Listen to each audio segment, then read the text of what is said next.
Breaking news, Nicholas Fuentes has moved in with his mother and his house caught on fire is what I've been reading and seeing online religiously. People have been saying, hey, are you going to talk about Nicholas Fuentes? You going to talk about Nicholas Fuentes? You're always talking about advocating for people. You should talk about Nicholas Fuentes. I want to see your take on this. My take on this situation. You really want to know my take? Now, I want to give a little bit of context history in case this is your first time seeing me online. Hi, my name is Setos, and I have played D&D with members of the White Hood Gang, and I've also played D&D with people that would much rather see me in a body bag. I have done many things of that nature. I live by Daryl Dixon's logic of everybody can have a conversation, and we can have a conversation with anybody. But naturally, sometimes I fumble and fall.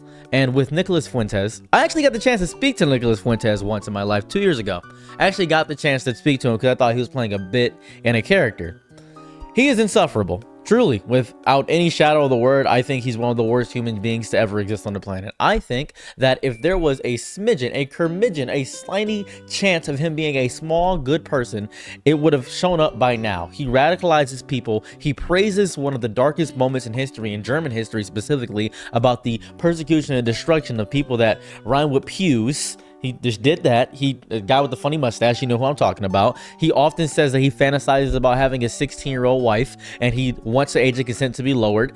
Everything he stands for, every single instance, is disgusting. And because he is charismatic, loud, and wrong, people listen to him because they are scared of being themselves. They are terrified of being themselves. He is the pinnacle of what I feel people need to not be.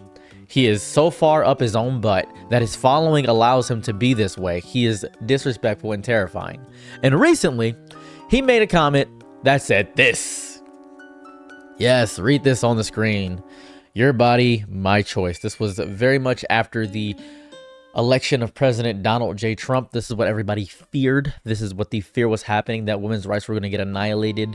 This is what was going on. And Nicholas Fuentes, using the upsurge of things, people went bananas about this because Nicholas Fuentes is a aspect of anger they can actually direct their hatred towards.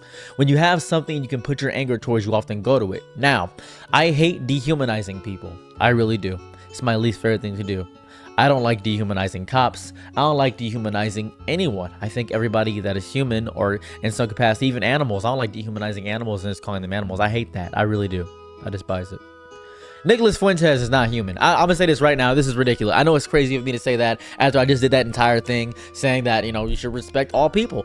Nicholas Fuentes has proven to me, beyond a shadow of a doubt, that he does not deserve the same civility that I would grant everybody on this planet. I grant everybody a certain civility, even if you spit hate and vitriol towards my being, towards who I am as a human being. Nicholas Fuentes told me in confidence, and I remember this. He said, the reason your hair is coiled is because the blood restricting to your scalp is messing you up, making you stupider and making your hair coiled. So you're dumber because your hair is messed up. And that's why afros do that. Your people, he's talking about Africans, African Americans, have such a weird way of going about things. You're so used to being angry and messed up that you can't have a reasonable conversation. As I proceeded to have a 45-minute reasonable conversation with Nicholas Fuentes. And he said, you're one of the good ones, but I still don't like your kind.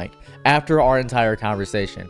And I said, that's perfectly valid. I appreciate the conversation. And he said, I wish more black people were like you. And then I got off of the little thing that he was doing. That told me all I needed to know about him. There are people on this planet that are misguided, that are mischaracterized, that you'll see a clip of them online like Hasanabi and think they are evil. You'll see a clip of them online like Destiny or Dream, or even Moist Critical, who has certain clips, Ludwig, who has certain clips out there online. You may say them as evil. Nicholas Fuentes is evil. And I mean this in the realest sense of the word. I am not talking about, oh, he's done a few bad things. He's done slight bad. He has done no net positive for humanity at all. He has radicalized people. He has caused people to apothesize and love the aspect of hate.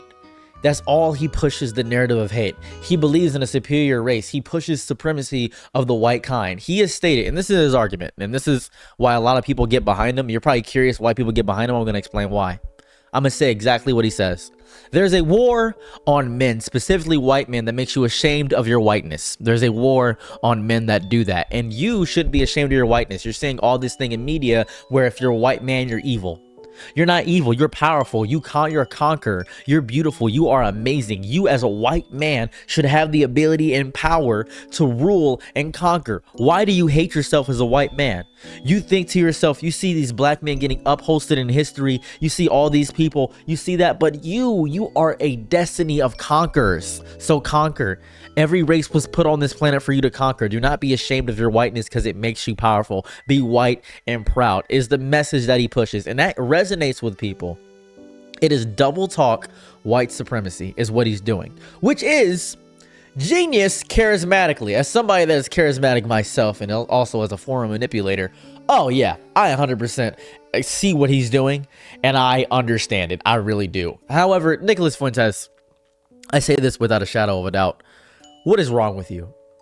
You are pushing destruction and idiocracy among people who are too stupid to think for themselves, so they look for you for advice and guidance. People want to believe that, and this is a natural consequence of what we're doing when we hate people for how they're born. This is what happens when you hate somebody for how they are born. You get this reaction. You get people that radicalize so deeply because you'll see people that say, oh, if you're white and a man, you're evil. This is the natural course of what happens. You'll get psychopaths on the other side that want to see a destruction. They don't want to understand why women are saying that, or why black men are saying that, or why minorities are saying white men are actually doing something bad. We need to fix it.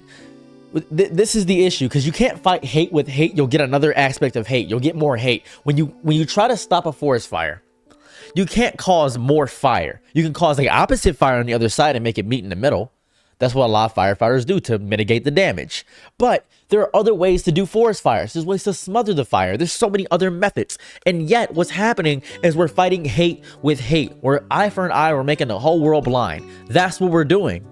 An eye for an eye. We're making the whole world blind. And it's disgusting. I will never in my existence justify Nicholas Fuentes, but I understand.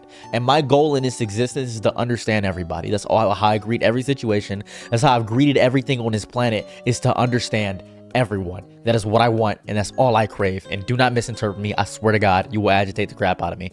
I want to understand, and I sought to understand somebody who I thought I could possibly never understand, because my goal is to have a conversation with people. That's all I want. Nicholas Fuentes, I hate to say it, brought this to himself.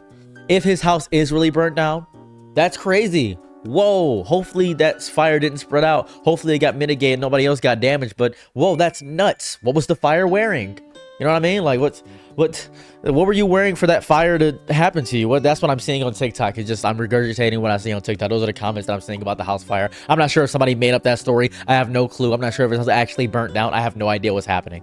I don't know, but I know he's staying with his mother at the current moment, and somebody approached him and he pepper sprayed the person that came to his house and tried to harass him. Now, should he get charged for assault for that? A lot of people are contesting, should Nicholas Fuentes get charged for assault because he pepper sprayed a woman that came to his house? Should that happen to him? Great question. Amazing question. I think he shouldn't.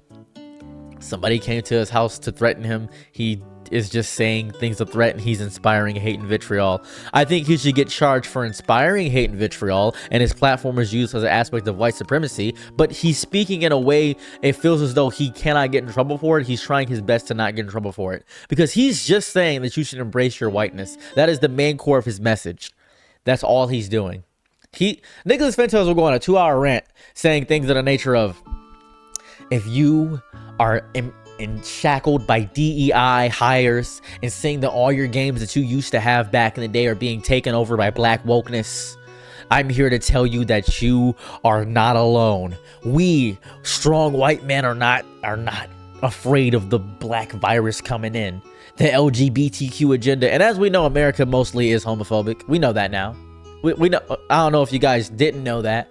Get out of your echo chambers and understand that most of America is homophobic. That's why Nicholas Fuentes was able to ascend to power at such a high state, because he himself has a big platform and he's now having to run away because guess what?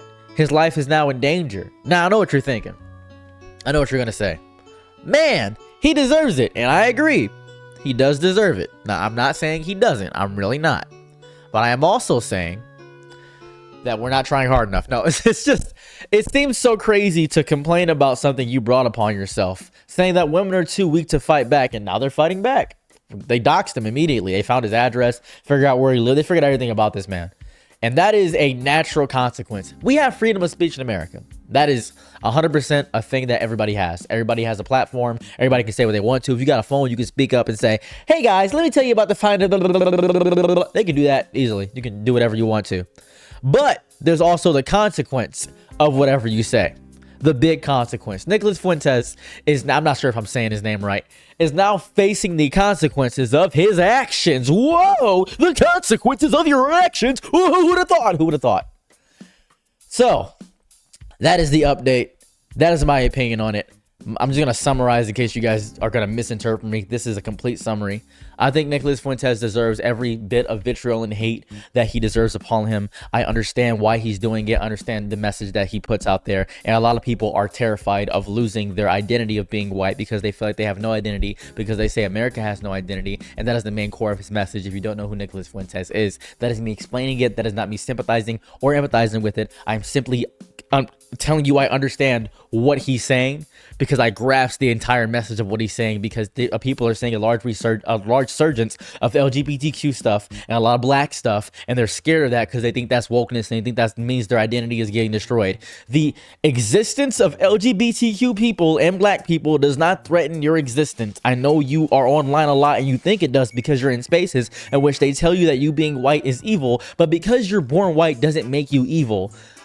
The past of white people is evil. You yourself as a white person are not evil. I hope you don't think that you yourself are evil. That just creates hate. I'm not here to push hate in any capacity. I refuse to do that. So I understand why people would listen to Nicholas Fuentes, because they're scared and they don't know what to do, and they can't be introspective, and they're terrified and they're online too much. I get it. I really do. Nicholas Fuentes, however, pushes a disgustingly hateful agenda, which represents white supremacy, and not an aspect of white people are amazing. They're saying white people are the best and nobody else matters. And that's the agenda he pushes, and it's disgusting. So that's my thought process. I think he deserves it. I think he really does. In very little instances will I say someone deserves true hate. Nicholas Fuentes is doing too much. This is a reasonable reaction. Well, a bit unreasonable, truly. A little bit unreasonable. I'm not gonna lie to you. Burning down someone's house is a little bit unreasonable. True, that's a little bit psychotic. I'm not gonna lie. That's a little bit psychotic. I think we should get the authorities involved and have them deal with it. I truly do. I think he should face reasonable punishment and not have it be taken into our hands. But it should be stated that I am not against it. I love a good revolution. I really do love a good resolution. Revolution is great. I love revolution. So that's where I'm at currently. Thank you, goodbye, and good night.